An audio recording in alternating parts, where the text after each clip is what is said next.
Halo semuanya, kenalin nama aku Jose, NIM 1061901. Di kesempatan kali ini aku pengen berbagi sedikit materi yang aku dapetin dari Training for Trainers SMP SSDK ITB 2021. Oke, langsung aja kita mulai. Nah, jadi hari ini aku bakal ngebahas dua materi, yaitu adalah TTT atau Tips and Trick menjadi trainer, dan TTE yaitu teknis menjadi trainer efektif. Nah, oke, langsung aja kita mulai dari yang pertama.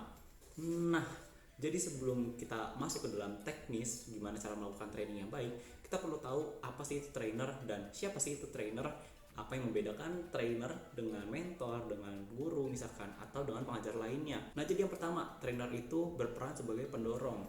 Oke, pendorong apa sih? Jadi trainer itu harus bisa mendorong para trainee-nya untuk bertanya, berdiskusi, mengemukakan pendapat, dan bahkan mendebat trainernya sendiri agar mereka yang mendengar ataupun mereka yang mengemukakan pendapat itu bisa terbuka pikirannya dan mereka tahu bahwa banyak pandangan lain di luar pandangan mereka sendiri. Oke, kemudian lanjut. Yang kedua adalah spread evenly, atau trainer itu harus memastikan bahwa setiap trainee itu memiliki kesempatan yang sama dan semua itu tersebar merata. Jadi untuk mereka yang kurang aktif bisa kita dorong supaya mereka menjadi aktif, kita berikan kesempatan, dan buat mereka yang mungkin sudah terlalu aktif bisa kita tahan sebentar sehingga mereka yang kurang aktif bisa lebih mendapat kesempatan. Oke, dan yang berikutnya ada ini, koridor ya. Nah, jadi trainer itu harus bisa membatasi bahasan dan diskusi pada koridor yang seharusnya, sehingga tidak ada bahasan yang melenceng ke sana kemari dan bahkan terlalu jauh. Tapi mungkin misalkan ada satu pertanyaan atau bahasan yang menarik untuk dibahas di lain waktu, seorang trainer juga harus memberikan kesempatan kepada trainee untuk membahasnya di lain kesempatan setelah materi dan bahasan yang memang dituju di awal itu sudah selesai. Oke, kita lanjut ke dalam teknis mengadakan training yang baik. Nah, jadi apa sih ini yang pertama?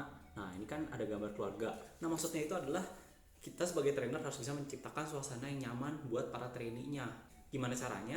Bisa dengan kita memperkenalkan diri, kita berusaha menghafal nama mereka, kita mengadakan evaluasi setiap di awal pertemuan dan di akhir pertemuan berupa apa yang sudah kita lakukan, apa yang sedang kita lakukan, dan apa yang akan kita lakukan di berikutnya. Kemudian juga jangan lupa untuk mengapresiasi baik mereka-mereka yang aktif ataupun mereka-mereka yang bekerja di balik layar dan tidak ingin terlihat atau tidak ingin memperlihatkan dirinya secara langsung. Tapi ingat, sebagai trainer yang baik kita harus mengapresiasi semua orang yang sudah bekerja dan sudah mau mengemukakan pendapat. Oke, lanjut. Itu ada ARKA. Apa sih itu ARKA? ARKA itu adalah aktivitas, refleksi, konsep, dan aplikasi. Nah, jadi yang pertama itu ada aktivitas. Jadi setiap awal training kita memulai dengan aktivitas seperti mengadakan kuis, melemparkan suatu isu, atau sekedar membahas suatu gambar.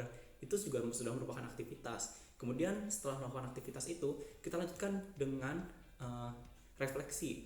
Nah, di refleksi itu kita membahas kenapa sih kita melakukan aktivitas itu dan kenapa sih aktivitas itu penting dan relate sama materi yang akan kita bahas hari ini. Kemudian setelah baik trainer maupun trainee-nya mendapatkan refleksi tersebut, kita lanjutkan dengan konsep, yaitu membahas tentang materi secara dalam, tentang apa sih yang hari ini mau dibahas dan poin-poin penting yang harus diperhatikan baik oleh trainer maupun oleh trainee itu sendiri di masa depan.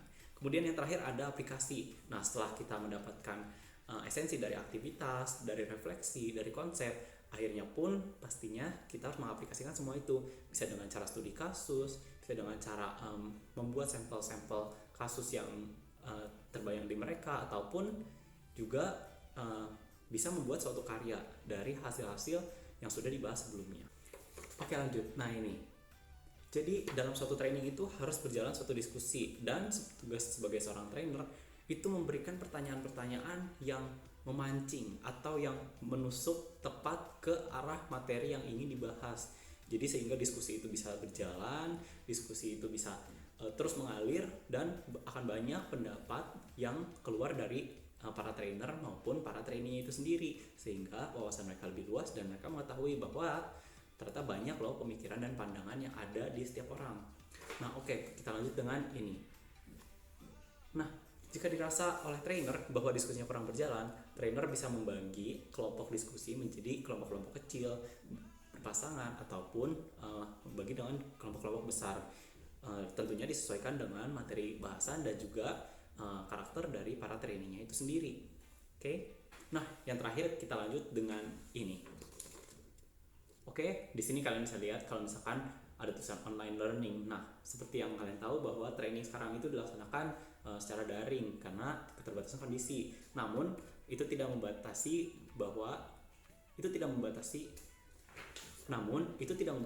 efektivitas dari training itu sendiri karena berbagai sosial media, berbagai platform online itu sudah tersedia seperti untuk seperti Quizizz dan Kahoot, kemudian sosial media seperti WhatsApp, Line, Facebook, dan lain-lain, dan juga platform meeting seperti Zoom, Google Meet, dan lain-lain. Tentunya banyak sekali platform online dan juga media-media online yang bisa digunakan. Namun, tentunya perlu diperhatikan karena setiap media online itu punya kelebihan dan kekurangannya masing-masing, sehingga diperlukannya juga diversifikasi atau keberagaman dari platform online karena mungkin salah satu orang itu terbatas pada satu platform tapi tidak terbatas oleh platform lain, sedangkan ada juga orang yang terbatas pada platform ini dan tidak terbatas pada platform yang lain. Sehingga jadi seorang trainer itu perlu mempelajari platform-platform online yang digunakan untuk games, untuk meeting, untuk memberikan informasi, dan untuk penyampaian lain-lainnya itu agar bisa efektif dan juga tidak membosankan, karena memang betul banyak orang yang tidak kuat, bosan, atau menjadi tidak fokus ketika menatap layar dengan lama. Oleh karena itu diperlukannya berbagai macam platform, games, quiz, dan lain-lain supaya trainer itu tidak membosankan. Oke, segitu aja materi yang bisa aku bagiin hari ini. Thank you for watching, maaf jika ada salah kata, dan semangat terus untuk para trainer.